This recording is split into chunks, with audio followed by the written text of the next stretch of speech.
2018, la France fournissait à l'Algérie 5,4 millions de tonnes de grains, soit 80 à 90% de ses besoins.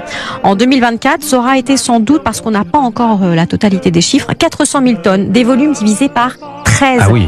Et en 2025, les professionnels s'attendent à ce que ce soit zéro. Rien du tout. Rien. Les céréales ont été brutalement écartés. On ne leur répond plus au téléphone. On a brutalement cessé de recevoir des commandes dans les bureaux français. Il n'y a pas que les céréaliers qui ont vécu cette situation. Non, c'est la même chose pour les vendeurs de bétail. L'Algérie, c'était un très important marché pour les bovins vivants qui sont destinés à produire de la viande ou du lait en Algérie.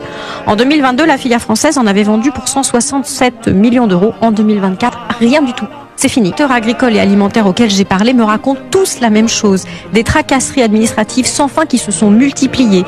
Les logiciels officiels des douanes qui tombent en panne. Des ordres qui viennent d'en haut pour ne plus travailler avec la France. Les sociétés. En 2018, la France fournissait à l'Algérie 5,4 millions de tonnes de grains, soit 80 à 90% de ses besoins. En 2024, ça aura été sans doute, parce qu'on n'a pas encore la totalité des chiffres, 400 000 tonnes, des volumes divisés par 13. Ah oui. Et en 2025, les professionnels s'attendent à ce que ce soit zéro.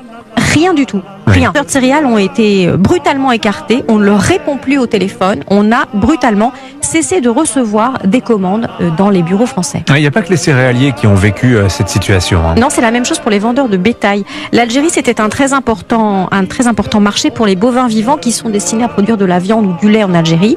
En 2022, la filière française en avait vendu pour 167 millions d'euros. En 2024, rien du tout. C'est fini. Les acteurs agricoles et alimentaires auxquels j'ai parlé me racontent tous la même chose. Des tracasseries administratives sans fin qui se sont multipliées.